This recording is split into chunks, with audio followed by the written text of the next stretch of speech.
Hello and welcome to the Problem Gambling Podcast. I'm Barry Grant, an addiction counselor with Extern Problem Gambling, and my co-host is Claire Donegan, who is the project lead on the Women's Gambling Support Network and is also doing a master's in addiction counseling and psychotherapy. I think at the moment is the full title. Somebody's doing a master's. She's going to be much more qualified than I ever will be, so that's good. Have somebody on here who knows what they're doing. And our guest today is Maureen Ferguson, and Maureen is a recovering gambler and is here to talk to us about her own personal experience today. So, thanks a million, Maureen, for coming on. How are you getting on today? What part of the world are you in? I'm in Galway and it's nice and sunny outside at the minute, so I have a lovely view out my window. So I can't really complain. Very nice. I didn't think they allowed sunshine in the West Coast, apart from. I know it's few and far between. Okay, so let's jump in where we usually jump in and ask how you got into gambling in the first place. Like, what age were you? What was going on in your life at the time? I suppose like a lot of people, I used to, we have the Galway races here, so as kids and as grown adults, you'd be up there, with the mother and father, and never an issue. You'd put a euro on a horse here and there. And throughout the years, I suppose, just it was kind of like just hit and miss a bit. If the Galway races were on, I'd throw on a couple of bets, things like that. And I about 7, 8 years ago, I think, it was like that. I was going on holiday. I can remember it distinctly, and I was sitting in the back of my sister's car, and we were all doing a few bets because it was the Galway races, and we were on our way to Cornwall at the time. And I came across, so I had all my bets put on, and I had a few pound left, and I seen on Paddy Powers, it was like play a game on the casino side of it things. So I sat in the back of the car. It was actually a trip all the way over to, we were driving it, so it was going to be a long trip. But I started playing on the casinos on it. So it wasn't too bad for a few years. I was just, if I had a few spare pound, I'd go into it. But then I would say about 5 years ago, literally, I can't even tell you what like made it speed up or why it got worse, but it just I didn't even notice it myself. Um, I'd get paid on a Thursday night, and by Friday morning, my wages could be gone. Any spare money I'd have would be gone. I'd pay my bills, but then towards the end of it, my bills, I just went, sure, I'll win my bill money back, Um, and then I tried to quit, I'd say about a year even before I actually finally stopped. I wanted to. I'd had enough of everything. I'd had enough of the sleepless nights and stressing about money and worrying about money, and COVID had come in and all, and throughout it all, and I hadn't like a penny to say that I saved any money. And then I hit rock bottom. I think it was in like May, 2 years ago, and my family put me in touch with yourselves. And I think from there, I've really just, I haven't looked back. I won't say it was easy, but I think from a couple of months in, I kind of realized, you know what, I don't want anybody else to feel the way I've felt in the last few years. And yeah, it kind of just flipped a switch. Yeah. And was it slots that you got into on the Paddy Power app that time, or what sort of stuff? Yeah, it was like a little stupid leprechaun that was popping up in front of my in front of my phone, and literally just started at that, and then I found another game, then another game, and well, then somebody said, "Oh, if you try all the new ones, they're better," and all this. So it just grew heads, legs, arms. It just, like I said, I don't even remember how it escalated, but all I know is that it did. Like I went from spending like 50 euros when I had it spare to spending every penny I had. And it wasn't good for me. It wasn't good for the people around me. I suppose looking back on it now, like even on that first holiday we went to, I wasn't even there because any spare time I had, I'd be sitting in a corner on my phone. So I was waiting for the bets to come in from the Galway races, and I was in whatever else I was doing. They could have been walking around seeing the beautiful sights of Cornwall, and I was sitting in the corner straight away, like on the phone. And I'd say throughout that 4 or 5 year period, I probably missed out on so much because you're literally you're sitting there, but you're not like it's like an outer body experience. Your body's sitting there, but you're gone. You're away in a room, like gambling away on the phone. And at night times I'd be like, oh, I'm going to bed, I'm really tired. And I'd go up to bed and I wouldn't be tired at all. I'd be just going up on my phone, playing to the wee hours of the morning. And then I'd get up and with about 2 or 3 hours sleep. And everyone would be like, geez, you look wrecked. And I said, yeah, I couldn't sleep. I think I was overtired. And wouldn't have slept at all. Like, and I think then when I got into that tiredness and lagginess, I couldn't even think clearer. So then I was just chasing everything, chasing the money I'd lost the night before, and it would spiral until I ran out of money. And then I'd be like, right, that's it, I'm done. So I'd get sleep, I'd be fresh, and to the next payday, and then it would just go through the cycle all over again. Yeah, not good.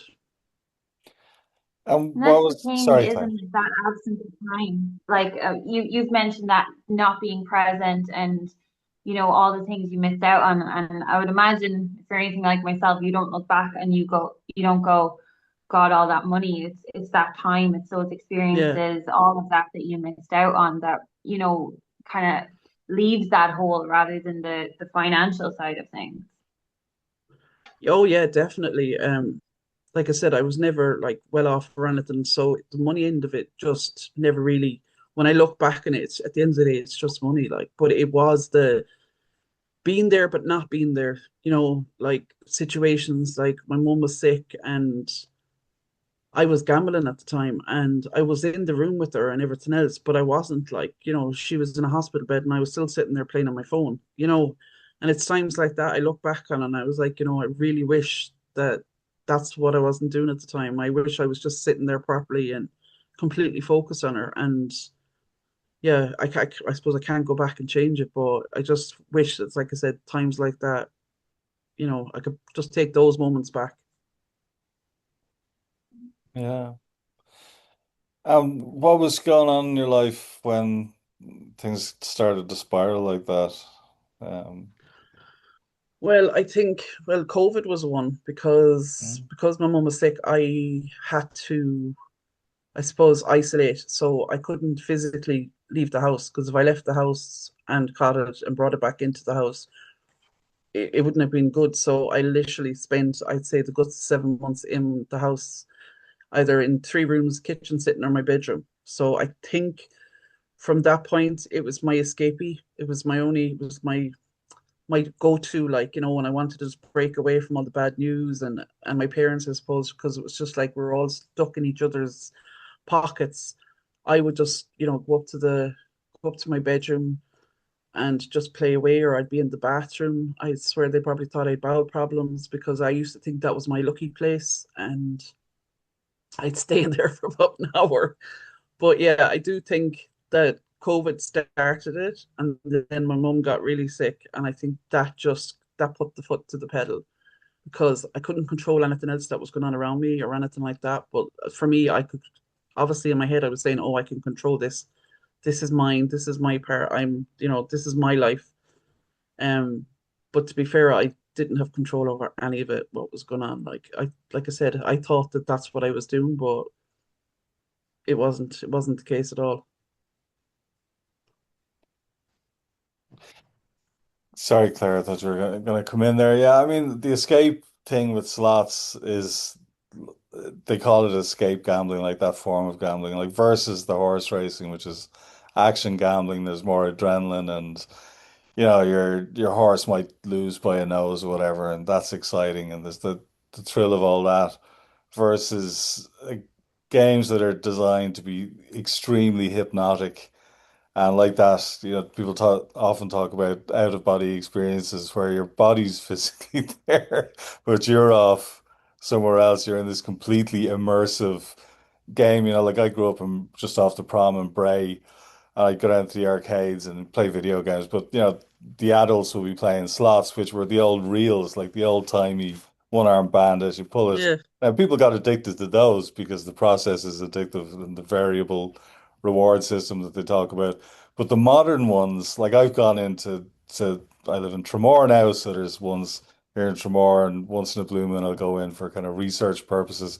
And they like these giant screens with all these bonus rounds and all these really cool animations and all the sounds and all that stuff. It's like it's really, really engrossing, really advanced take on something that was already super addictive in the first place, even when it was just the Well, basic reels, you know.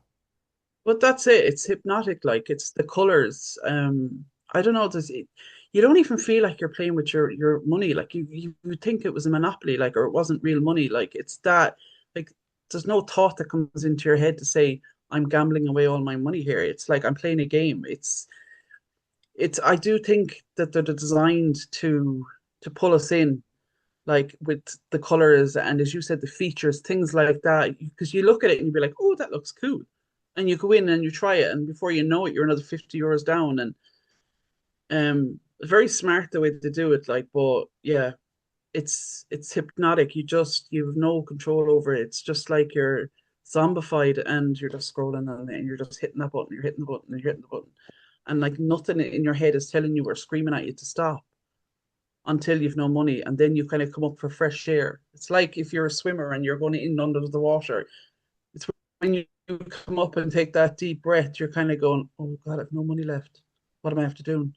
But while you're in it, you don't even think of that for a second. Like, a lot of people say to me, "Oh, why didn't you come speak to me like when you were doing it?" And I'm like, if I even knew you were in the house with me at the time, I would have been, because you're not aware of anything that is going on around you, you know, and you're not in that mindset where you can turn around and say to somebody, I need help, take my phone off me, because that's the last thing you're thinking of. You know, you're just sitting there, you're in the zone, and nobody else around you matters. So to be able to turn around and say to somebody, I need help or take my phone off me, it doesn't enter your head. Like it's a weird sensation, to be fair. Like it's like I said to you, I felt like it was a part of my life that I could control, but it was the opposite. It was controlling me. Like I had no say in the matter in what was happening around me or what it was doing to me. Like, Mm. That's the thing though, like you will protect the addiction, you will protect the gambling as much as possible because it feels like the right thing to do at the time. How did you find though, like, I mean, you've talked about if I'd even known people were in the house, like what were your relationships like with your family and friends? oh God, I've been really lucky. Like I have an absolutely amazing circle of friends from like in Ireland and abroad. Like, and my family have always been supportive. Um, I suppose maybe to an extent, but like, like I said, they were the ones that sat me down at the end and said, look, you need to do something. You have a problem here. And when I kind of seen everybody sitting in the room looking at me, I was like, yeah, this needs to stop. But like I said, I don't think I find that it's this hidden addiction. It's like you can be standing there looking absolutely perfect, but you're inside, it's eating you. It's eating you alive inside. And I do think that when like it's very easy for people to say, and it really bugs me when they do say it, but it's just stop, you know. Can you just stop? Put your phone away. It's like, oh yeah, it's just like that. You can flip a switch. They don't really understand, I suppose, the feelings, what you're actually going through. Like it's such a blasé comment to say. But it's like any other addiction. But with other addictions, you can physically see the destruction, whereas with gambling, you can't. And if you can't, you wouldn't turn around tonight and just say, just stop drinking, you know, or like my dad, he still goes and he puts the horse racing on the telly and stuff. Like he's completely oblivious to stuff that goes on around him. And he's even asked me a couple of times to fix his app, his one of his betting apps. And I'm like, this man, he's no like, and I don't blame him because he's old, but he's no comprehension. Like if I was an alcoholic, he'd be hiding all the drink, you know?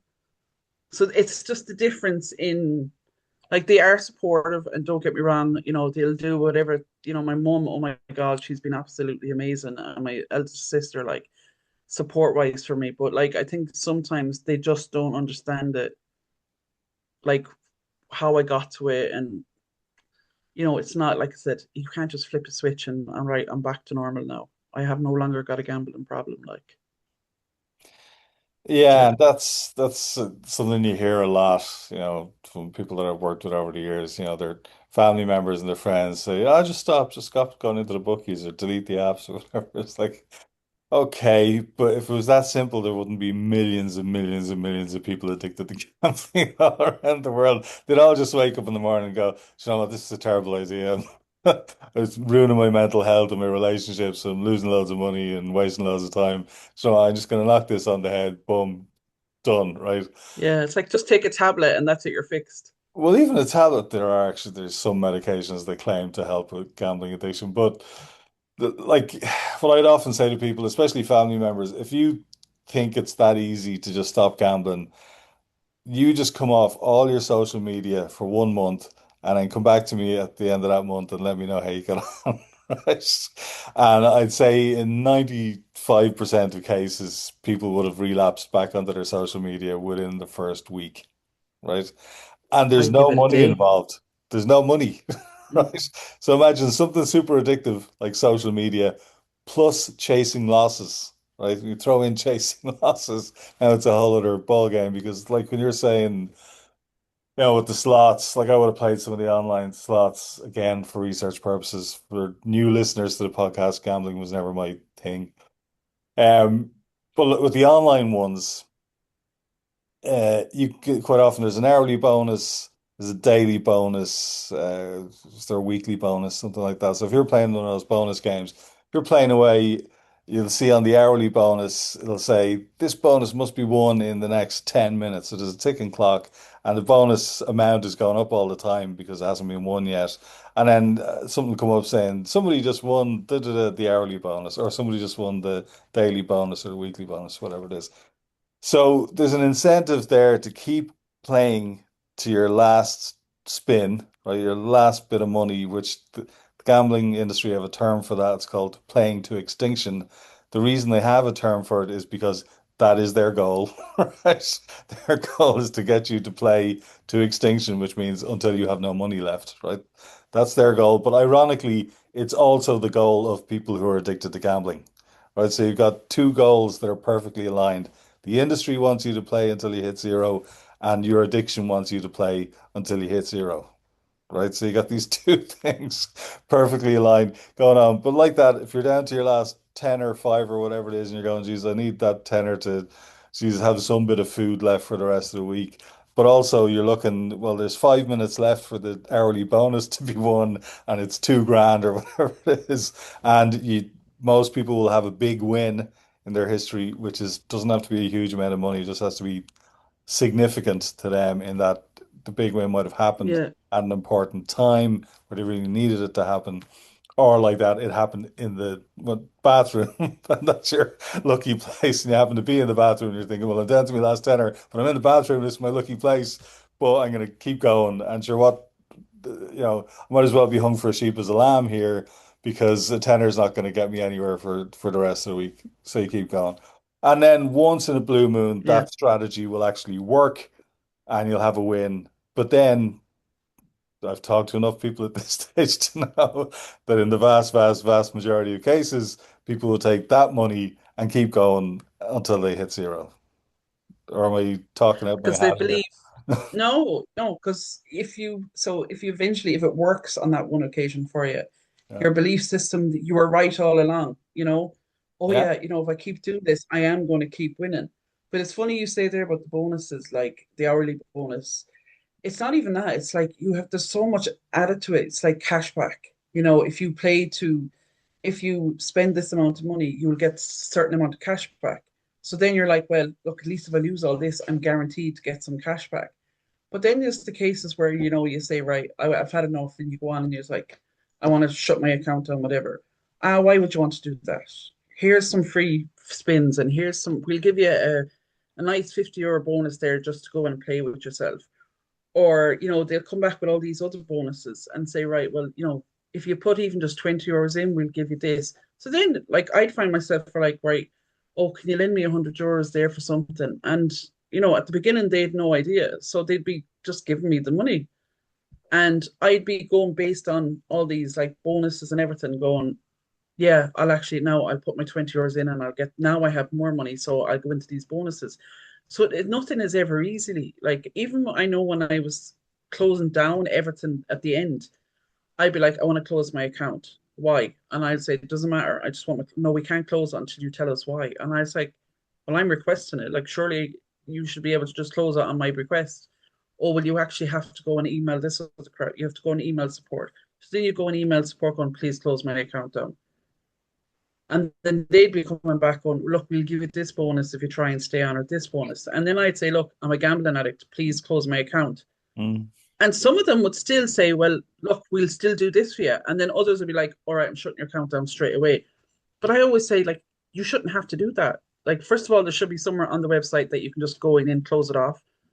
And then, like, I shouldn't have to explain my whole history as to why I, who opened the account, want to shut the account. Do you know what I mean? But like that, they really make it so hard. Like I said, I've mentioned this Claire before. Like when my first year, I just spent my whole time on my phone blocking spam, block spam, block spam. And I still to this day, it comes up on my Facebook, or I'll get this random email or this random Fred that wants to give me 1,000 free spins coming through as a message. Like I don't even know how to get like my phone number to do that, like because that comes through as a text message. But the industry itself just makes it so hard for people just to walk away, you know, because when you're in that mindset and like I said to you, a year before I actually stopped, I really wanted to stop. And like I do that, I'd close down everything and I'd shut off everything. But it just keep popping up and it'd be like, oh, look at me. Come on, play your money here. And I'm like, oh, I might actually give this a go. I might have better luck. And it's just so hard when you make that decision to actually just walk away from it. It's impossible.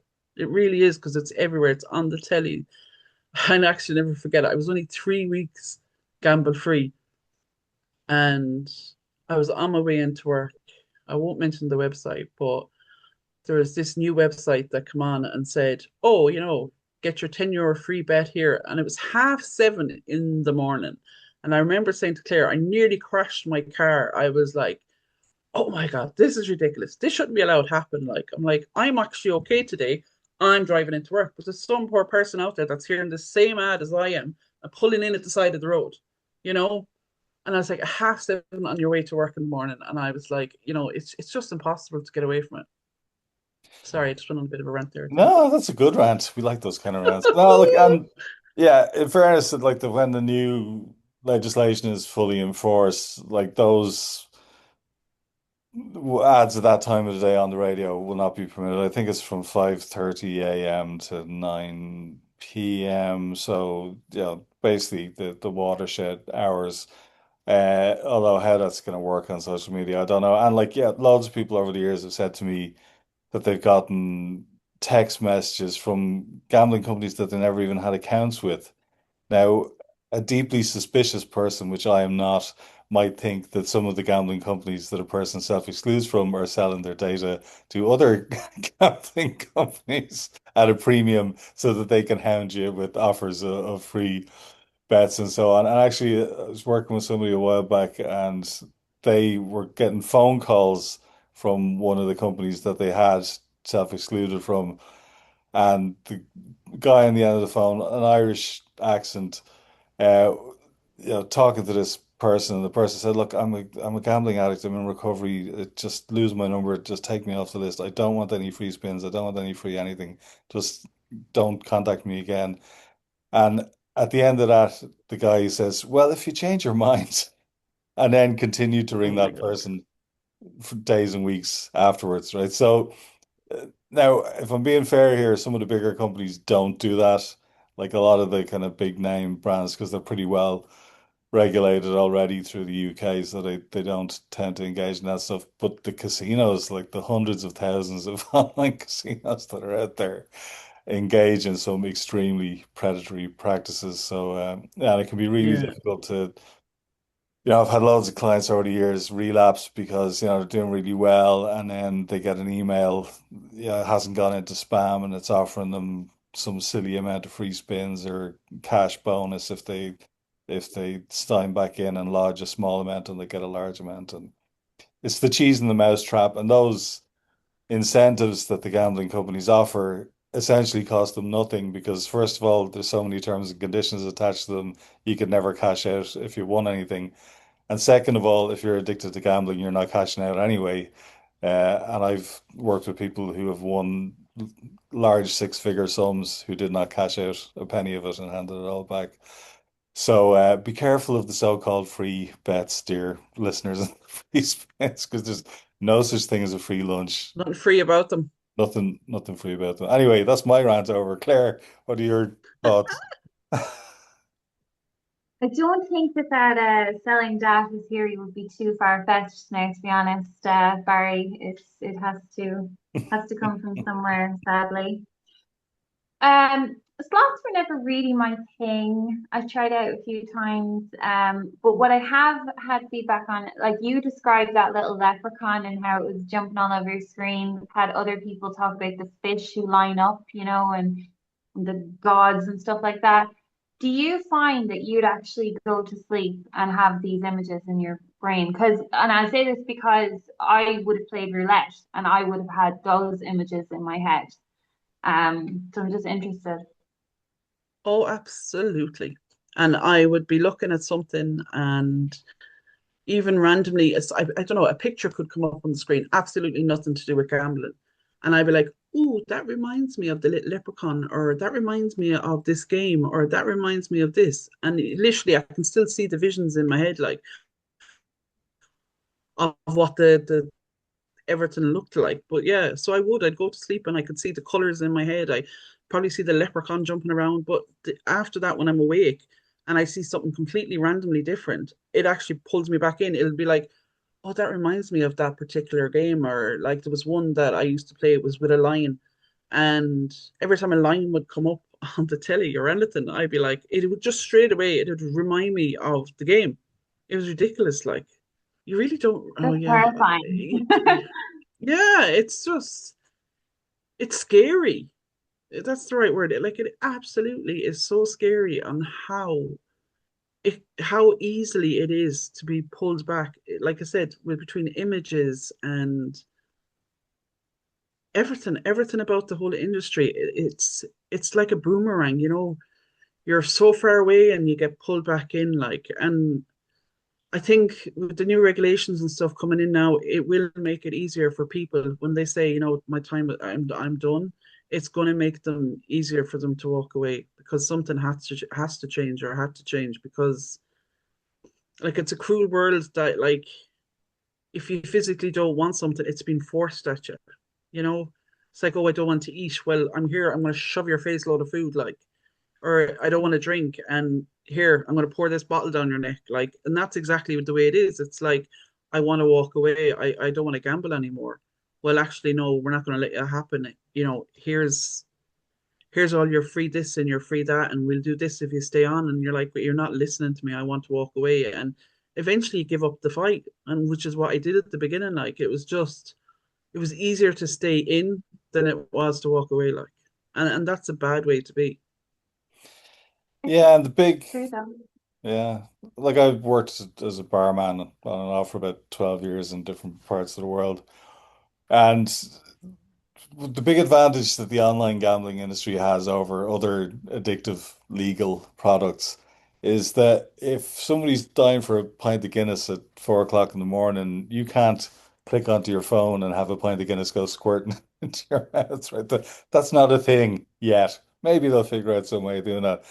But if a thought crosses your mind at 4 o'clock in the morning or at any other time of the day or night, 24/7, 365, or if the gambling industry, through their massive marketing budget, plant that thought in your head at any time of the day or night, we're all probably within a few feet of our phone at any given moment.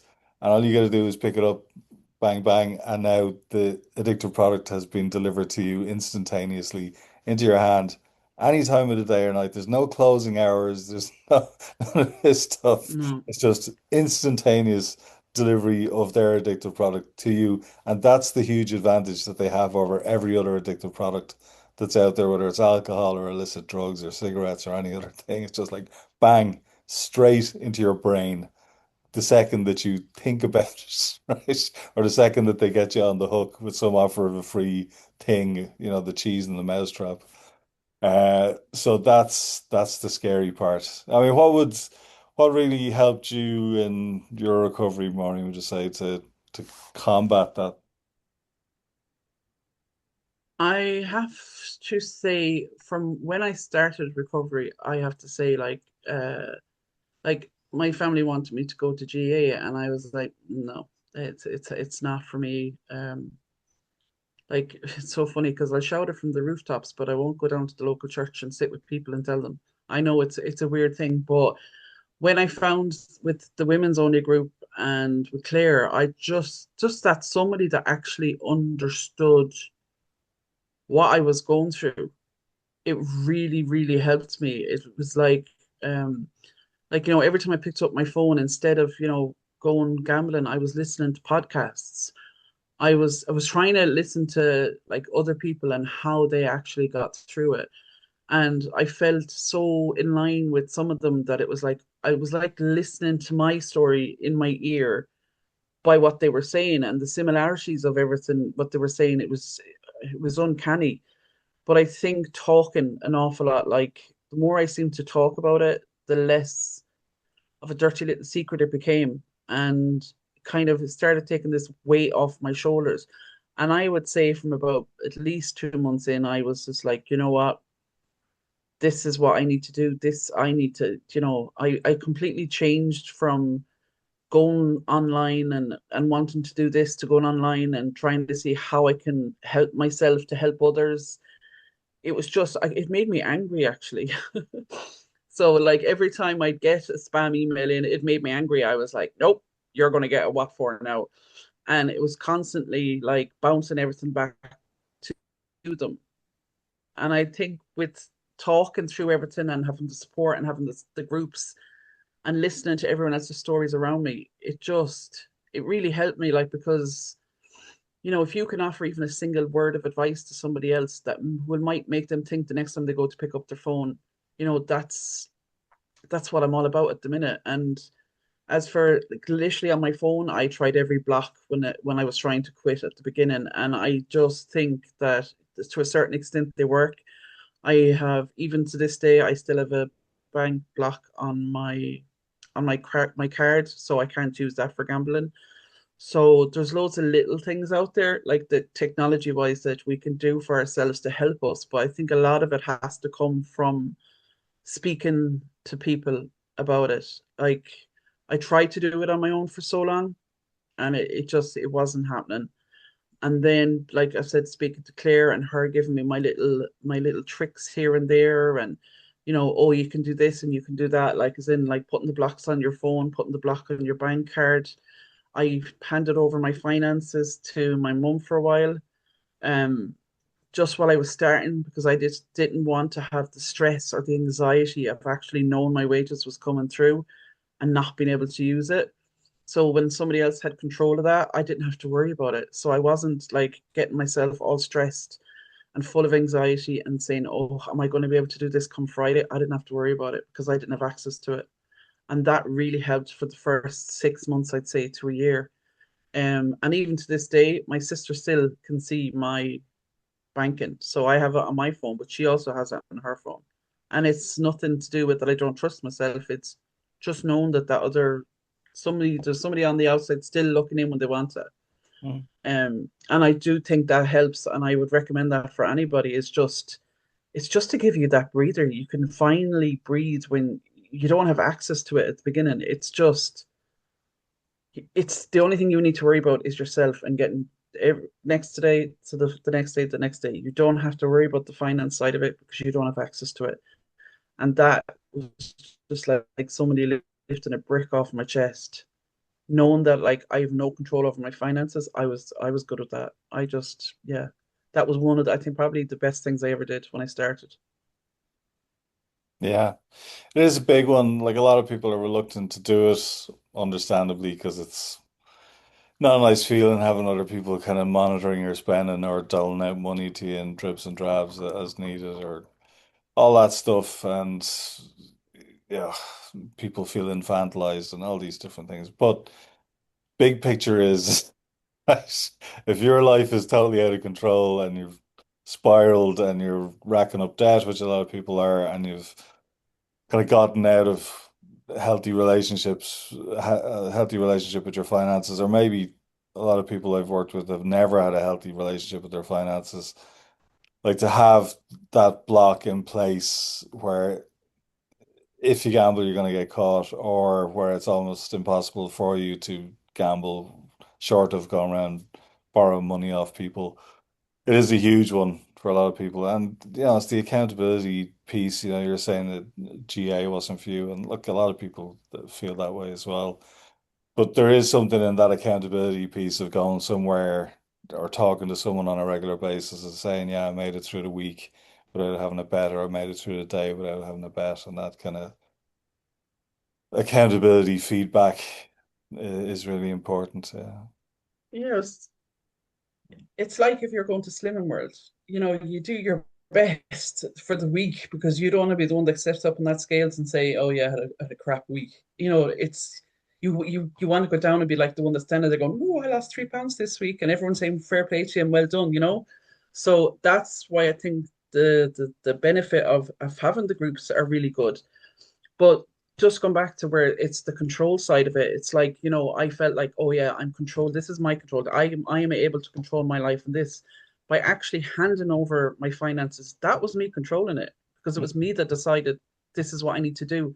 So for anyone out there, it's like it's you taking control of your life. So, you're not losing the control, you're taking the control. So I think once I figured that out, that really just it just gives you that extra bit of weight coming off. And like my relationship with my money now at the minute is just it's actually never been better because I used to think I used to have to gamble or buy stuff to with my money to make me happy because all this like physical things or the gambling or but it's like money's just money at the end of the day. Yeah, it buys us stuff and everything else, but it really doesn't. It's not what makes us happy. It's not what gives us happy endorphins.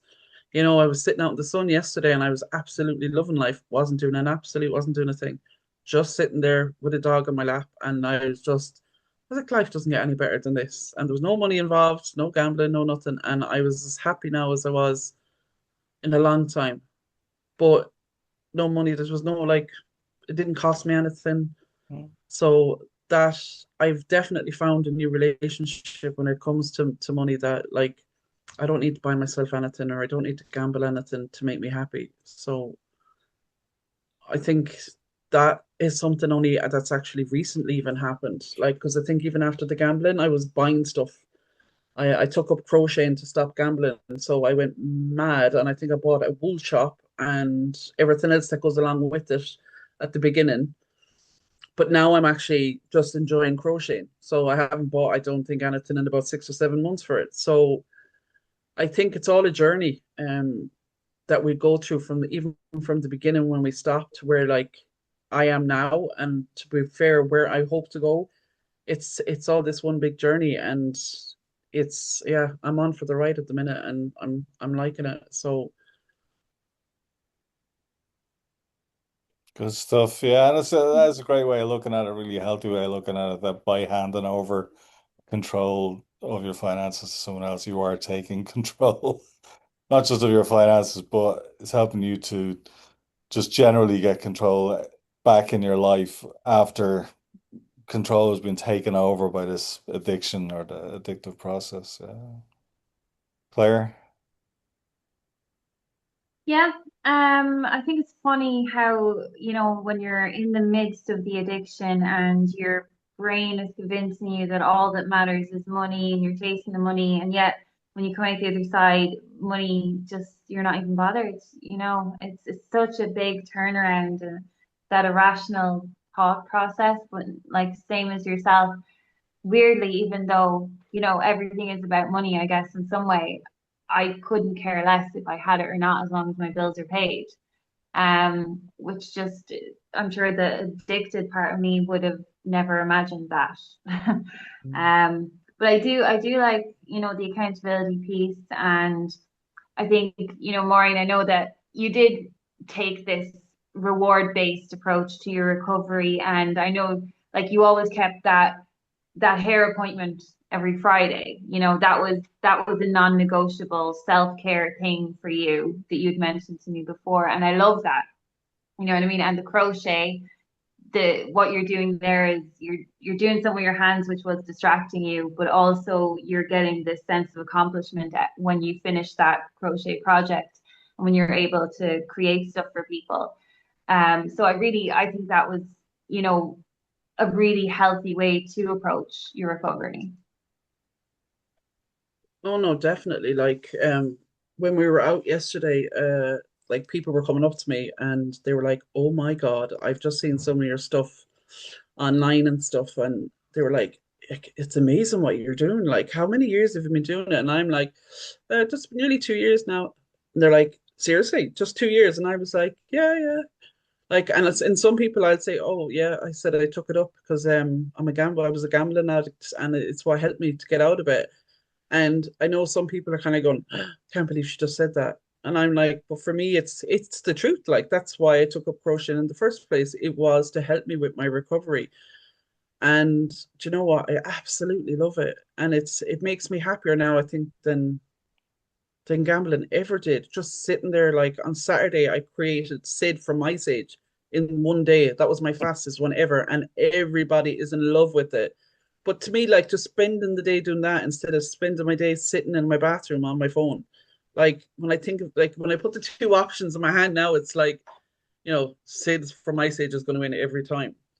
But I think you know, and even through the last 2 years, I found that so many people are actually, when I'm talking to them, like they've picked up a hobby, or if they've decided, I'm going to get fit. This is how I'm going to help with my recovery. And I think you do need to find that something out there, not to distract you, but to put your mind onto. You need to move it over, move it away from the gambling, and to put your focus onto something on a positive, like a health or a positive note. Like I've seen people that have went out and learned how to cook. Um, one woman I know was talking to, she learned the violin. Like it's amazing what it actually brings out in people. Like it just you start honing in on things that you never thought you were possibly capable of. Like obviously when I was younger, I didn't, want to say, well, when I grow up, I want to be a gambling addict.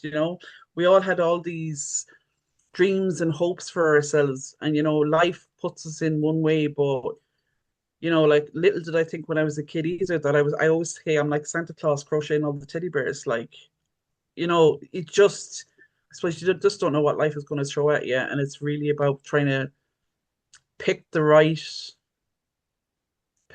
what's the word I'm looking for now? Pick the right opportunities, maybe. Like I said, like if my mom hadn't bought me crochet hooks for Easter instead of an Easter egg, I don't know where I'd be or what I'd be at the minute. But that's what she did, like, that was her little way of helping me. Like she got me my first set. She always said she woke up a monster, like. But you have to have something else to turn to. You can't just, it's not that it's going cold turkey, but you have to have something to replace it, in a sense of like I said, crocheting, walking, singing, anything out there, anything that's like going to give you a healthy, positive new outlook in life, and something else to look forward to, other than getting paid on a Friday and being able to sit somewhere on your phone, or going to the casinos, or going to the betting office. It's replacing it with something positive instead of a negative. Yeah. Something that's not going to give you, like, when you're gambling, you're full of guilt. When you're walking, you're like, right, this is a good thing. I'm doing something good for myself, whatever it Yeah, is. Like that peace of mind that it gives you to do something that's actually constructive and productive for you and your future, and that actually leads somewhere. Because when you're gambling, it's like, when you look at a movie and everyone's moving around them, that kind of thing, and they're just stuck. Like that's what it is when you're yeah, gambling, and your mind and your life is not really moving forward, but everything else is. So it's just to keep moving forward, you need to find something that you love and that is good for you, I yeah. suppose. um yeah, Barry, any There's thoughts? actually a new trend on Facebook. I don't know if you've seen it, where it's like basically we're showing how old we are. People are like jumping off like a chair, say they're hanging something and they jump off the chair, and next minute they're looking down and they're like dead on the floor, and their out of body experience, like they're standing there in a silhouette. Like there's loads of people doing it, like basically like we're that old, like we can't even manage to jump off the chair, like. But that is what gambling is, because you're sitting there and you're here and you're looking down at yourself. It is like that out of body experience. You're there, but you're actually this is where you are. Like, do you know what I mean? Like you're standing in a room full of people chatting away, but your mind is elsewhere. And literally, that's what gambling does to you. It just takes you away from that. Like your physical being is there in the room, but everything else belonging to you, your brain, your everything is just it's gone. It's left. Like, but just that reminded me that whole Facebook thing. It just reminded me of gambling because I was like literally just looking down at yourself, like going, "Oh, Yeah, well, it's good that your mind and your body have been put back together again, Maurice. That's always nice to see and hear, because that out of body mind thing is is body, powerful. not so much." Okay. Well, any final thoughts before we finish up for today, Maureen? And thanks a million for coming on and sharing your experience, by the way, because that was great of you to do that and really interesting. I love your perspective on it. No, just that if there is anybody out there that's listening to this podcast right now, like, all I can say is just to reach out to somebody. Just even share it with one person because it will help and it will benefit. It won't be just you anymore. It's just if one other person in your aura knows what's going on, that's the first start of it. So just to speak to somebody. Yeah.